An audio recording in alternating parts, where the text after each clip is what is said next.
Uh, let's go. Let's talk about it. You I think hitting we it, got to Neil? talk about it. I'm not doing the hasty train today, Okay. man. Well, the Hasty Train is on the tracks today. Hello, everybody. Welcome back to a special Sunday morning edition of Always Almost There, day after show live. We are very excited to be here today to talk about whatever the hell happened in Milwaukee last night. Whatever the hell happened. Like what in the world was that? That was one of the craziest Goose shows of all time. Zany. Listening back today, I was like, what the hell is going on? Like even on second listen. Yeah, I haven't had a chance to do a full re-listen yet. I kind of did a skimming listen this morning, and there's a lot to talk about, man. There's so There many is. gems. There is. Well, thank you to Many everybody who's gems. joining us live this morning for the special edition. We are going to, in the middle, I'm going to, presumably, if we go for 30 minutes, which I'm sure we will, I'm going to post the Jam of the Year bracket polls. So bear with me here. But for the first time this tour, we've got some guests joining us today. You saw their shirt if you were in Milwaukee. We've got our good friends, Levi and Logan, a.k.a. Type 2 Designs and Mr. Dude. Gentlemen, how are you today? We're great. What's up, guys? What's up, fellas? Welcome. Thank you for joining us today. You guys what were a run, huh? What a run indeed. Hell of a 3 nights. And we're ready to talk about last night. So let's dive right in here. Take us through how you guys were feeling pre-show, where your seats were, and just your initial thoughts going into the night. Pre-show vibes. The day started at Flowdown at Indeed Brewing Company. Shout out to them. They were really supportive of us. We kind of left there, went home and ate real quick and headed towards the venue. Getting into the venue, Ryan, I like to have my room. So we found a little spot behind the soundboard for most of the weekend. Last night, they were not having it for the first set, so we kind of, got in where we fit in. But great. Ended up with a great view for the first set. Yo, I want to go back just for a second and double shout out Indie Brewery. Anyone in Milwaukee that has not checked out that brewery, super awesome craft beers, super awesome staff. Molly, their event coordinator, actually came and found us during Flowdown, said that she had such a great time and she wants to do this every time that Goose comes back to Milwaukee. So shout those guys out super hard. Amazing. Other than that, light snow in Milwaukee, not super cold for the first time. Thursday and Friday were bitter. And so last night, a little bit better. Vibes were high pre-show for sure. Everyone kind of after the first 2 nights knew that we were in for something special. So you could definitely feel it in the room before the band came on stage. Nope. We were hearing reports from in the venue, just like that certain moments that normally get a little bit of a crowd reaction, like say Silver Rising, got some big pops last night. So amazing to hear that translated. And on the topic, you mentioned the Indeed Brewing people said that they loved it so much. We heard that also the staff at the Miller High Life Theater were saying how much of a delight it was to host the Goose fans for 3 nights and how nice everybody was. So good on everybody who was there. Shout out to you all for being great and kind and an awesome community. Yeah. Well, absolutely. let's get started on this show. Let's start off with this Mist opener. The only other time a show has opened with Mist was 11/14/19, which was an opening set for Sun Squabby, I think. It was either Sun Squabby or the Biscuits. It was one of those at the 9:30 Club. What? Or like Talk?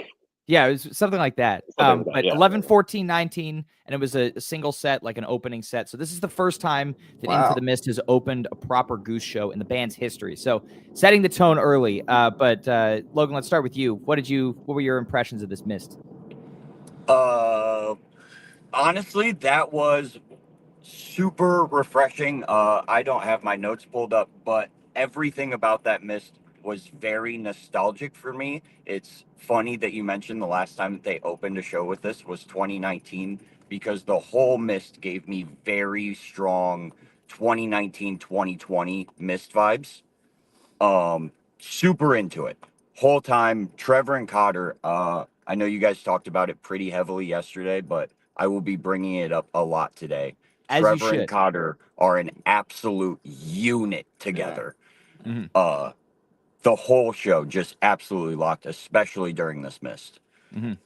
Amazing. Levi, what about you? Yeah, I am forever wanting a mist. I mean, when is mist not great? I'm really surprised. Shout out Karsten in the back seat for pulling up all the stats this morning on the way to Chicago. I mean, this kid just pulled them out of nowhere, dude. But surprised we missed that one. Yeah, missed amazing way to start a show. Yeah, got the vibes going.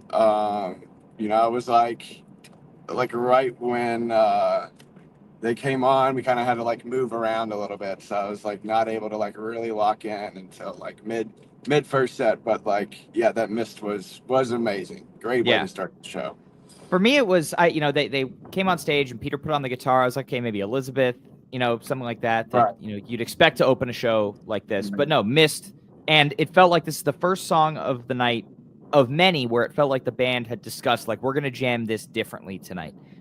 Peter hits the clav early on, and it's like, okay, like, we're not going to do Saints anymore. I think that's the thing. Right. We talked about it a little bit at Goose Miss, how that mist felt like they were purposely trying to go in a different direction with the improv. And so last night, again, it's like, yeah, we're not going to go near When the Saints Go Marching In anymore because we, did that a bunch of times. And this jam is amazing. It's just like 15, 16 minutes of just like sick vibes and just like, getting down to start the show. And honestly, this is like an ideal way to start a first set. Neil? Yeah, hard agree there. It is the ideal way to start a set. I mean, right off the bat, they're telling you this is not going to be a regular show. And nothing about this show was, regular. It's kind of, I mean, we're going to keep saying it as we do this thing, but this show is ridiculous in that way. Everything is unexpected. Jams where you don't think jams are going to be. Songs where you don't think songs are going to be. It happened, more than a few times in the show. So, yeah, really cool way to start off the show.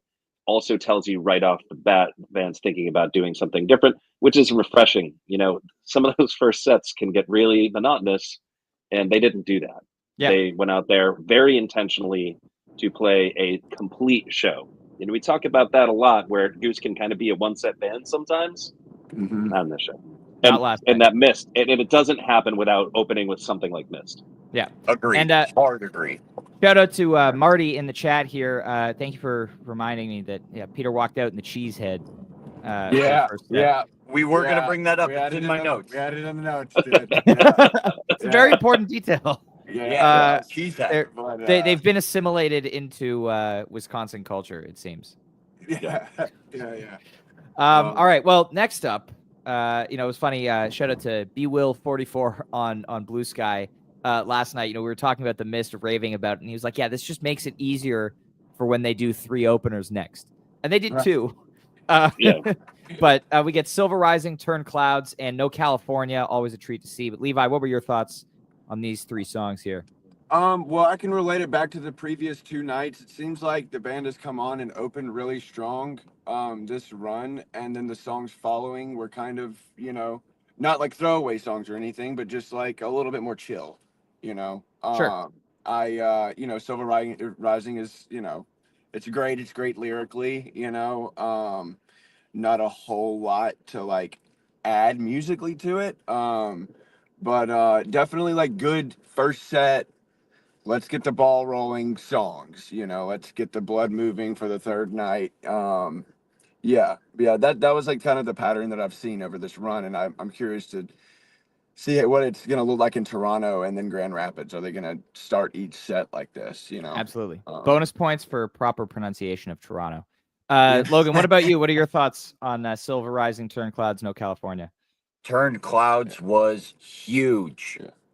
Turned Clouds was huge. And again, me, big on the nostalgia vibes. I mean, what more can I say where Turned Clouds felt 2019, 2020 all over again? Band is just absolutely locked. I'm pretty sure we clocked is the longest Turned Clouds ever. Yeah, that sounds right. Yeah, it's like 11 and a half minutes. It's a big one. Yeah. Yeah, huge. Do you have the timings yet? That was in Or my you're not notes. yet. Yeah. Just I had no complaints, just absolutely enthralled the entire time with that turn cloud. So good. And then you said no California. What a weird, I got 2 of them now. Yeah. Hell yeah. I mean, it's a great Always, song. yeah, So great good, song. yeah. Always happy to catch it. No, it was just a really solid. I feel like, the mist was just like such a big bang. And then we got this nice little 3-piece sandwich that like really settled us in, where everyone got to like, all right, we got the like big pop out of the way. Let's like lock in and really see where we can take this jam tonight. And Sure. all 3 of them felt great. Yeah, no California started a little slow, which was interesting. But I mean, it's such a treat. When they play this, it's also the 1-year anniversary of the Arabelo debut of No California. So a little bit of a nod there to the occasion. But yeah, I mean, they should play it more. Right. Yeah. Absolutely. So first time we get Silver Rising without Jeff, and like that kind of made me sad. Made me really sad because he's such a big part of that song. So that was kind of a bummer. But yeah, Turn Clouds is great. No California mid first set, I'll take that every time. It's such a great song. I actually like it in the first set, and I think they should do it more. Like I like that it's kind of a treat that they pull out every once in a while. Like a fish in the sea, they bring it out for like a big show. But this one should be like every 7th show cover, I think, just for a while. Because it's that good. It is that good. Yeah, absolutely. And then the doors just fly off with this Everything Must Go that comes next. I don't know what the hell happened in this jam. Listening back, I was in disbelief on the couch last night. Disbelief listening back this morning. Like there's so many things happening in this jam and so many different movements. And it's interesting. We talked about, kind of how there was an emphasis on more upbeat jamming later on in night 1. And then, then you got the huge Dark Madhavan on Friday night, and then that more upbeat Redbird. And it felt like a lot of last night was getting more into those darker spaces and, kind of uncharted territory for them. Because we know that Goose can play incredible major key and bliss jams in their sleep. That, not a knock on it, but like it's not nearly as much of a challenge for them as it is to do something exploratory like this. We'll talk about the Hunger Site later. But this Everything Must Go is absolutely phenomenal. I do want to call out, in these murkier jams and exploratory jams, Peter has not been playing very much vintage vibe, which I think has been very prevalent in jams like this in the past. And so I think sticking to piano, and I mean, he was doing some crazy Moog Muse synth work in this Everything Must Go. And, he's really exploring what the clav can do texturally. I think it's just cool to see him trying something different. That's always a hallmark of great things. But again, it's just taking chances. A huge Everything Must Go in the first set. I feel like it was a second set song for a lot of last year. Maybe not really, but like, I guess it has shown up in all the slots, but to me, it felt like a really early placement that did, paid off really, really well. Kind of like a Red Rocks 2023 there. But Logan, what are your thoughts on this Everything Must Go? It is a new song to me. I have not caught Everything Must Go, and I loved everything about it. We are actually, let's open these notes so that we can properly start digesting this. My brain is still so foggy this morning, and now we can like talk about this the way I wanted to. It was awesome. Let me just say that it was awesome. As someone that is like never heard the song, at all, I was blown away the entire time. Great jam. Felt like, I don't know, an entirely new band. Yeah. I mean, yeah, this kind of improv is not really what we've heard before. Okay, well, you guys get the notes. Neil, yeah, you want to share your thoughts on this jam? I mean, I need time to digest this. I want to do this song justice when I talk about it. And like, I've only gotten one re-listen on this thing this morning. And it is, I mean, it's so good. It's nuts. And it's one of those jams while it's happening, you're just like, what, like, how, like, what's going on? You know? And like, you just have to kind of like laugh and just say, this is absurd. But like you said, this is a shift in jamming style. I think this is not really typical of what they've done. I think, they probably listened to some folks who heard things like Westville Rockdale and said, this is the good stuff. We need more of that. And they were like, all right, we'll give you more of that. And then you get a couple doses of it in this show.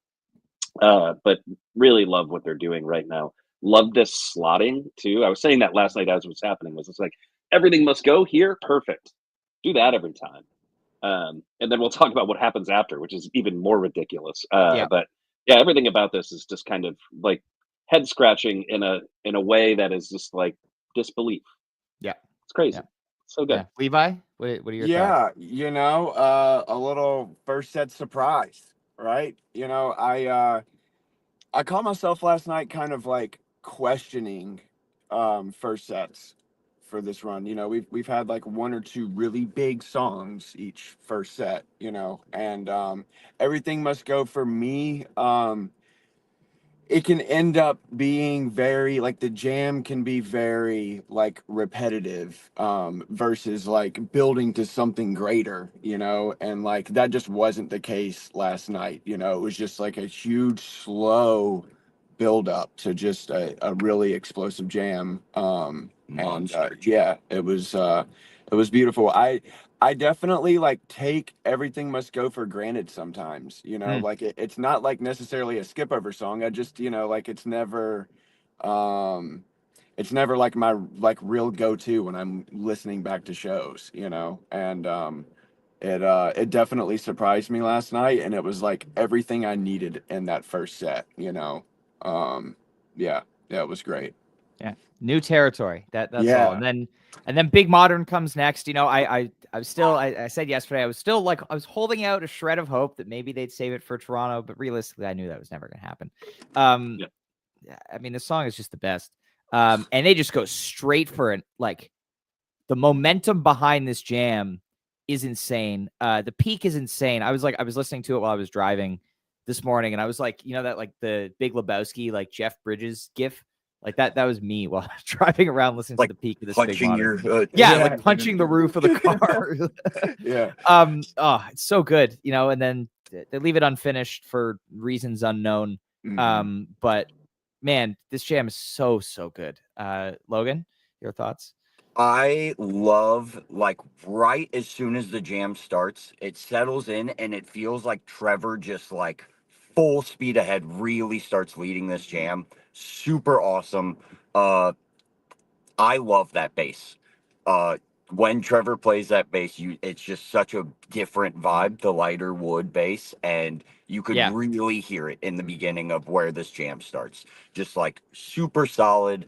And then it was like Trevor's driving, and then Cotter comes in behind, and it was like Peter was chasing Cotter's tempo through the entire buildup, and it was what I thought was the coolest about that was really hearing Rick take a back seat for once, and just let the band do the thing. Yeah. And it was awesome. They sounded so locked in, and then when Rick finally comes in, just like, oh my God. It was like he wanted to catch up. He was like, oh, the rest of the band's on 11. Let me, catch up. And he did not disappoint. What? My jaw was on the floor the entire time. A+. Yeah. Incredible. Logan? No, Logan. Levi? Your name's supposed to start with L. It's confusing. Yeah, I mean, I feel like that Big Modern could have gone another 10, 15. Easily. It like in the middle of like I had forgotten that like, oh, first set is about to be over, and like they were like literally just chasing the clock, like I don't know who probably looked down and realized, hey, we need to probably go to set break right now, but yeah, it was just like when it ended, I was like, what? Like we could have gone another 10, 15 out of that, and shout out to the thruple group, me, Jolly, and Lauren. We go to a lot of Goose shows together, and Jolly is really about Big Modern, and I saw my first Big Modern this fall, and just really have fallen in love with that song. It's the new Goose anthem for me, Oh, yeah. Just really lyrically driven by Rick, and yeah, just what a jam vehicle, And I really thought, like, with it being unfinished, that they were gonna kind of like empress the big modern, which I would love to see happen. But yeah, leaving that big modern, I was pumped for second set, dude. For what was to come it was just such a mystery. But yeah, love a big modern. Yeah, I do love not a to roof interrupt one more time, but I wanted to say that jam in person was so just larger than life, and the way that it like you said, someone had to have looked down at a clock and been like, "Oh, we are late on the set one," Yeah. because it ended like it was smooth, right? The ending was smooth, but you could tell it was abrupt. Yeah. And I was lucky enough, I was helping volunteer with Groove Safe this weekend. Shout out Ashley and Groove Safe and all of her efforts. But we walked to the Groove Safe table right after set break.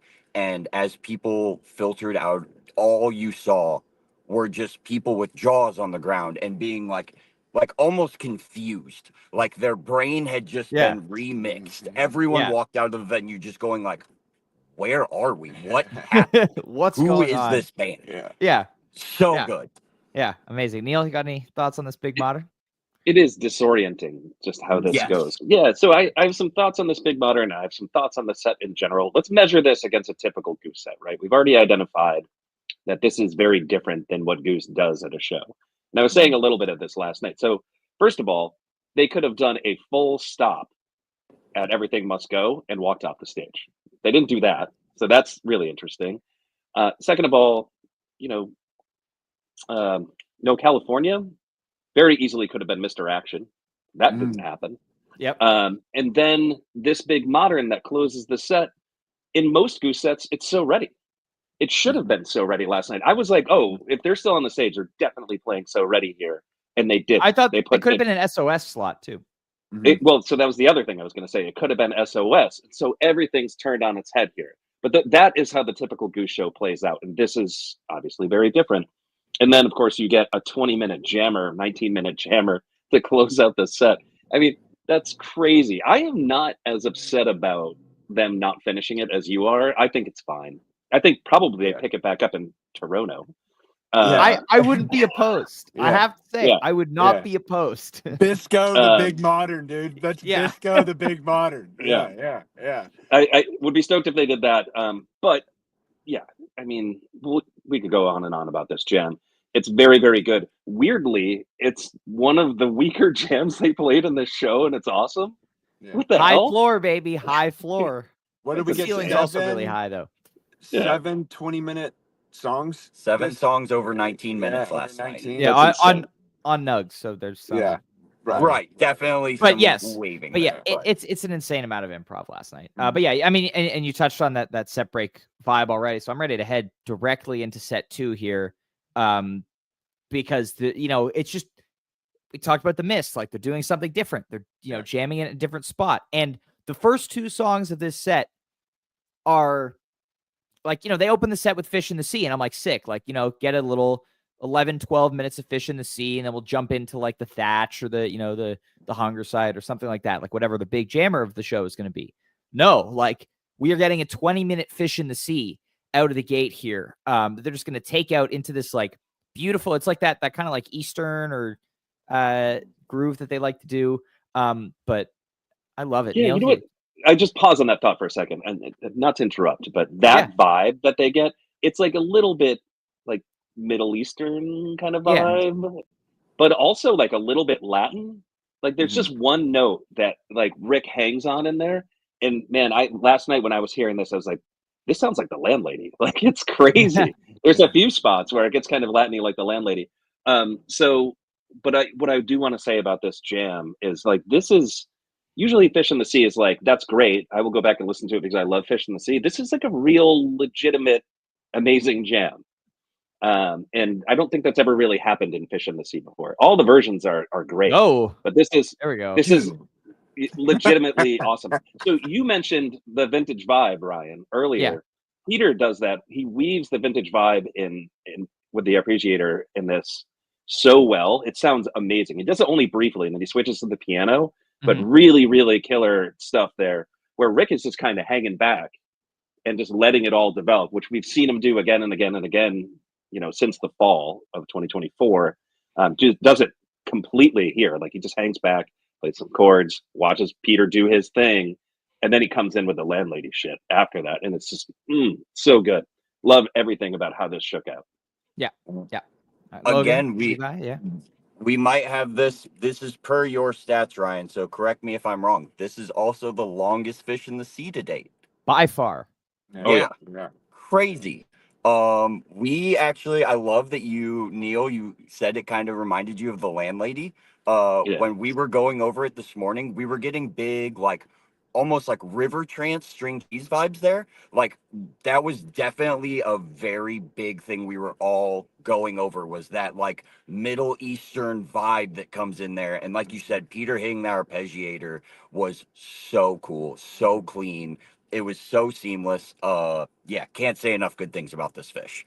Yeah. So the longest version previously was Fillmore Philly Night 2 in 2022, 14 and a half minutes. Oh, yeah. Balloons. Hey. So yeah, this is like over 5 minutes longer than the next longest version. And obviously this is the first one to like really, I would say, get jammed out. I guess Bingo Tour you can kind of consider jammed out, but this is the first one that really, really goes out there. So hell yeah. And then, so I will own this now. When they started SOS, I was not happy. I tweeted or skeeted about how I was not happy. A little bit of flashbacks to Miami Night 2 second set, where they ripcorded the All I Need, and then we just got like a mid-set SOS, and there were no jams after that. And so I was worried about how this show was going, because Goose is not generally a band that will do something like jam out SOS. Never happened before. And obviously there are other bands in the scene that like if they play a song that's not necessarily a jam vehicle, like it could get jammed out at any moment. Like I don't really feel that way about Goose most of the time. Last night kind of changed that perception. Agreed. And I as it now happens, I think maybe 3 nights in a row, or it was night 1 and night 3. I have been upset about a set list call and then immediately eat my words like 5 minutes later. And I gotta say, I'm very happy when that happens. Like I love to be proved wrong. And this SOS is another 20 minutes of just like just amazing, just like flowing peak jamming. Just amazing energy, amazing vibes, and just keeping shit up there. But what did you guys think? What was the room like for the jammed out SOS? The SOS definitely, I think the longest one that I've ever heard. Longest one by far. Yeah. Yeah. And by that time I was like able to like get back to the moat and dance around a little bit. But I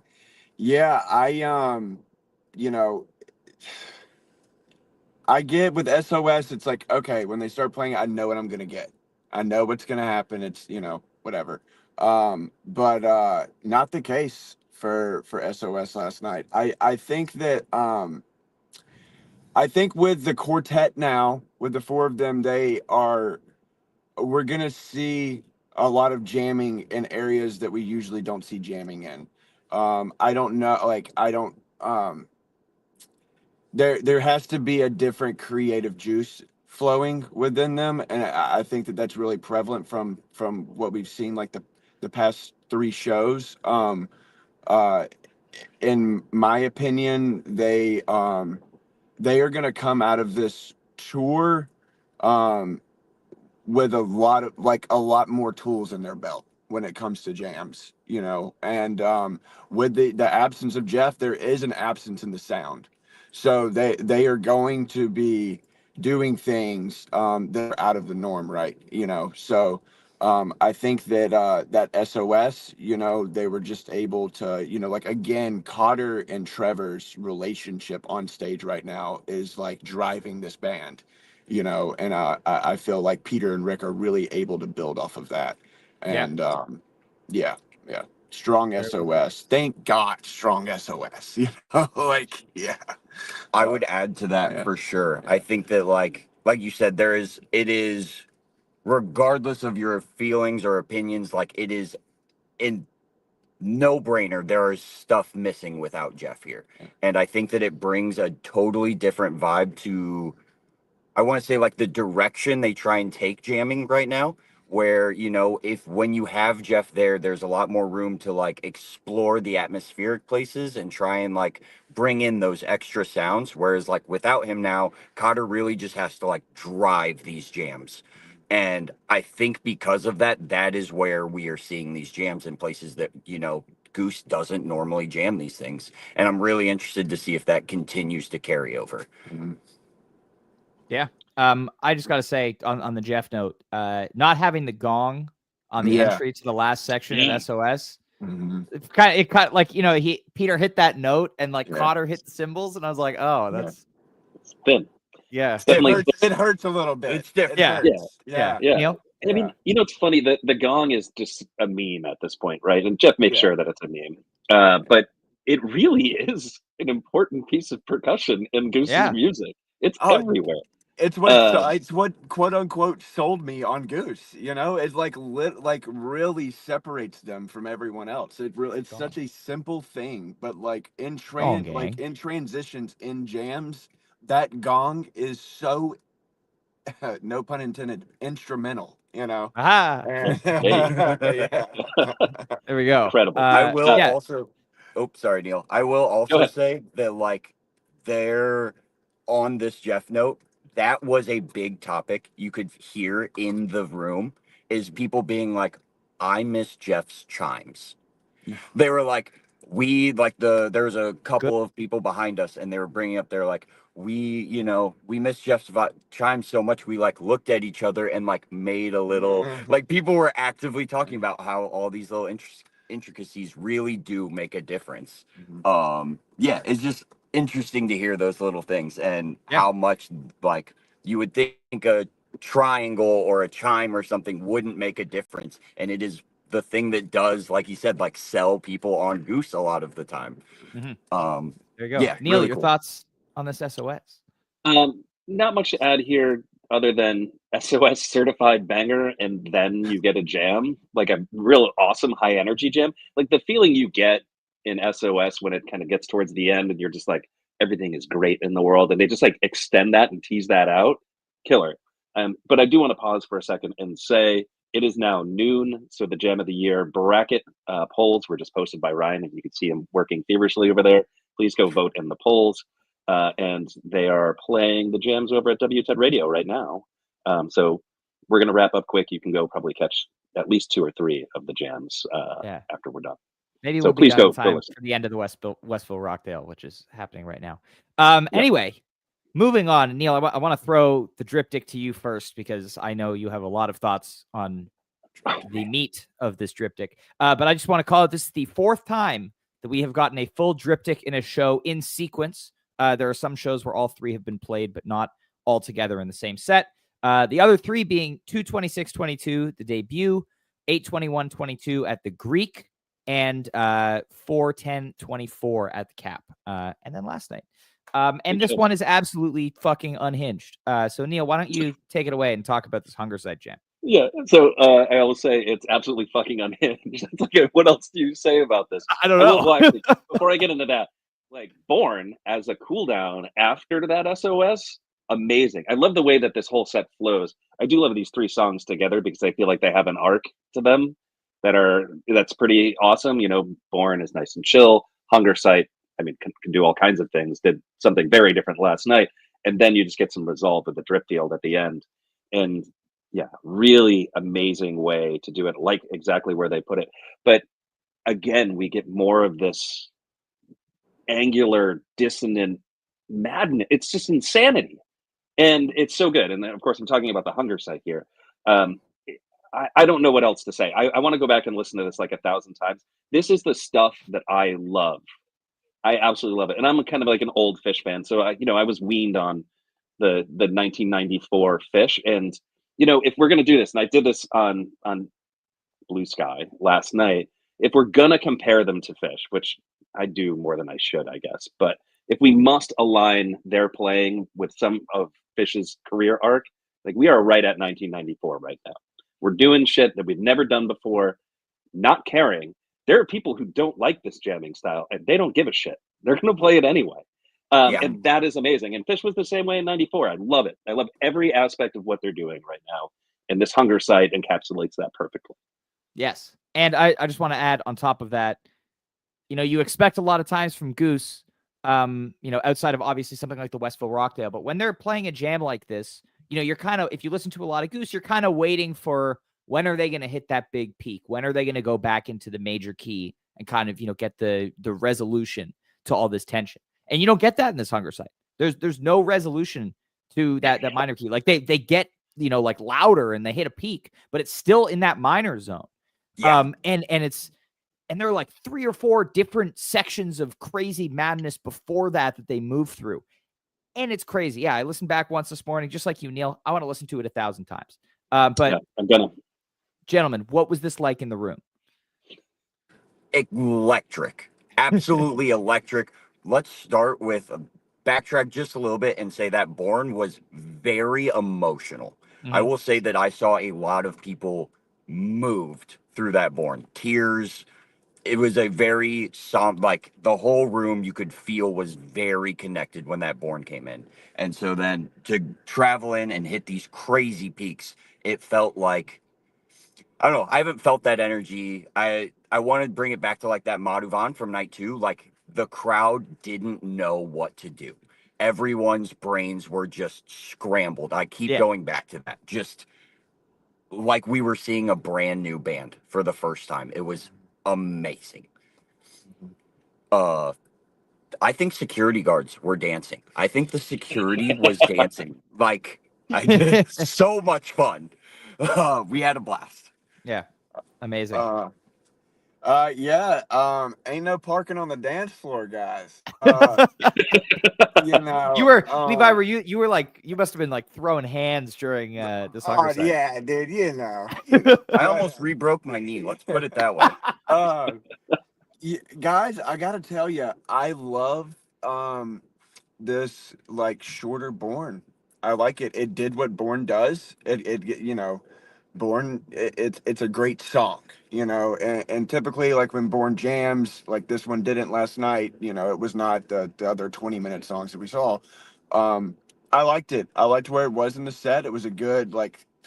I got to get water and just like catch my breath for a second, and then just feel all the feels that Born is. And then Hunger Site, and like Hunger Site for me, it kicked off like these really fast pace, like Cotter playing so fast that I don't think that anyone else could keep up with him in the jams. Like it was just like everyone was chasing Cotter, and just electrifying energy.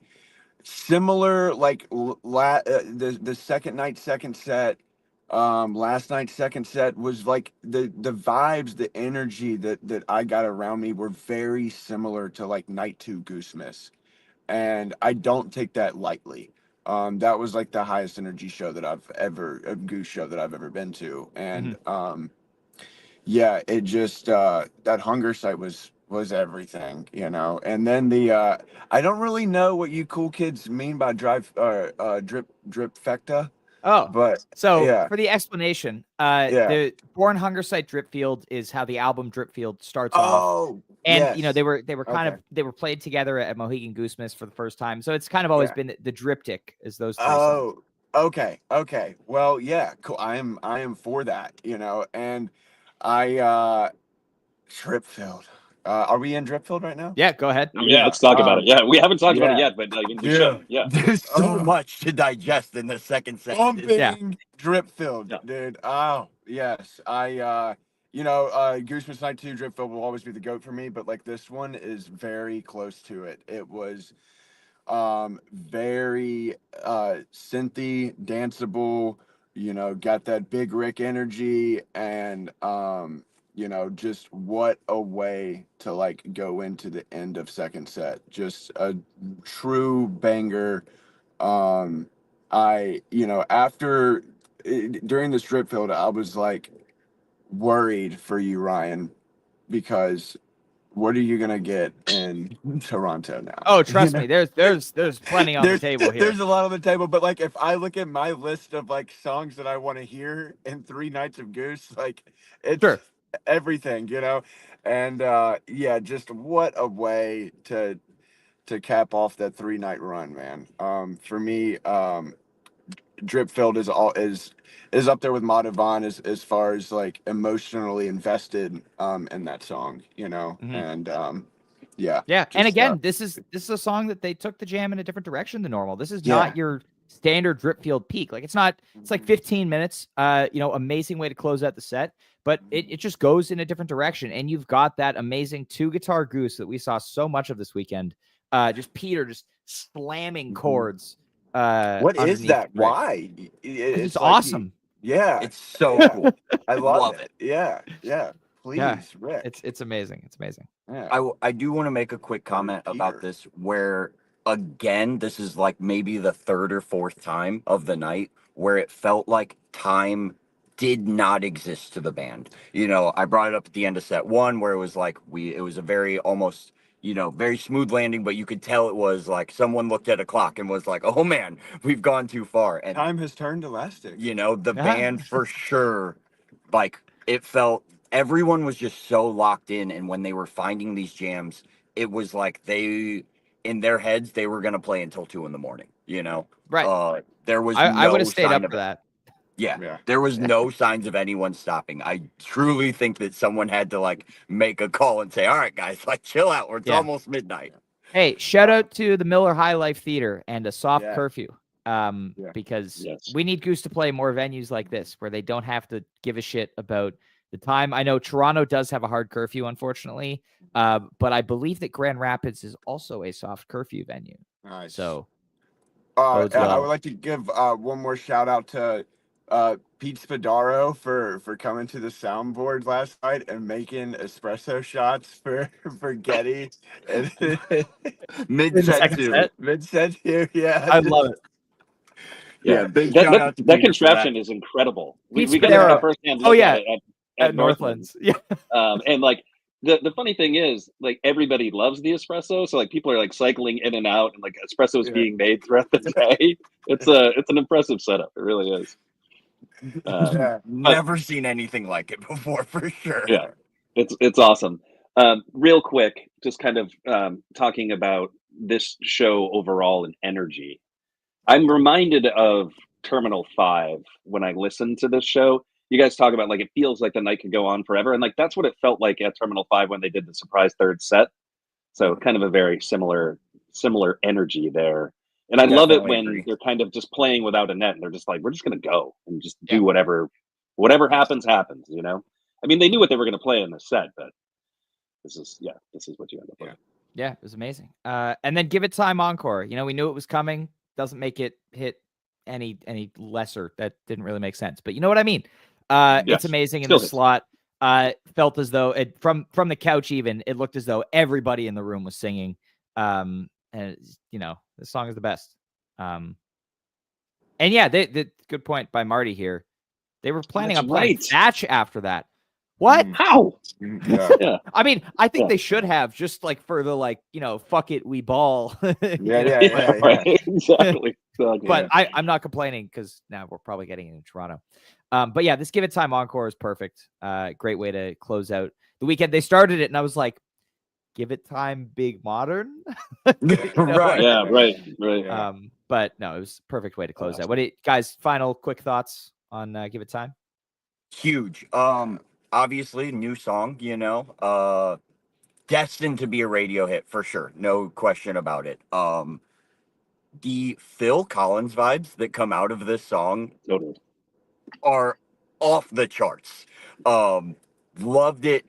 I was hesitant about the song when the single dropped. But studio jam bands in general normally do that for me. Live and in person, absolutely enthralling the entire time. The crowd was so involved, and it very much felt like the perfect cap on the rest of the run. It was the perfect way to end it. I couldn't imagine them doing it any other way, and that's from somebody that really wishes it would have been something super old school, hot tea, burn the roof off since we've already hit all of these 20-minute jams. So it took me by surprise, and I couldn't have been happier about it, to be honest. Amazing. Levi, Yeah, final just thought? yeah, a quick thought on Give It Time. I really think that this song Rick dug back into the like the same creative juices that he had during Dripfield, writing that album. And I was very not really worried over the past couple of years if he was going to do that or not, but just I hadn't seen that in a while from Rick. And just what an amazing song he has come up with. And I am really curious to see where Give It Time is going to end up in set list from now on. Maybe after 2025, we won't see it in so many encores. I think, I'm curious to where it's going to land.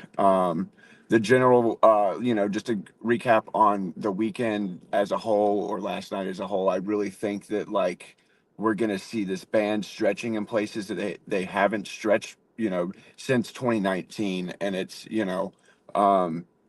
it's we're really lucky to have these 8 shows, and I think going into summer tour we're going to see a new Goose. Absolutely. Yeah. Neil, anything to add 4-piece here? Goose with a vengeance. Yeah. Nothing to add really, other than just the way this band is evolving, right? So, Logan, you brought up Hot Tea.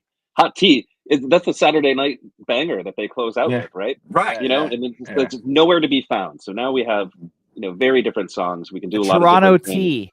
It already rolls off the tongue. Blazing hot tea in Toronto.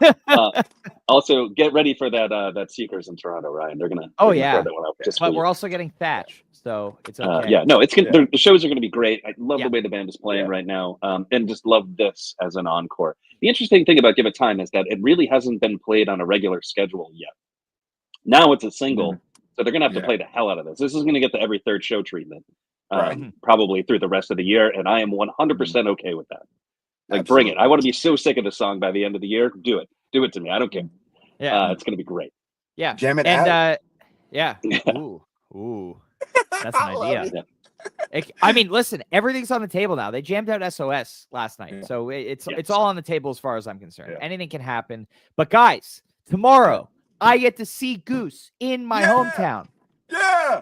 Woo! I'm so excited. You, I've seen him 100 times, and this is the first Yeah. time I get to sleep in my own bed after a show.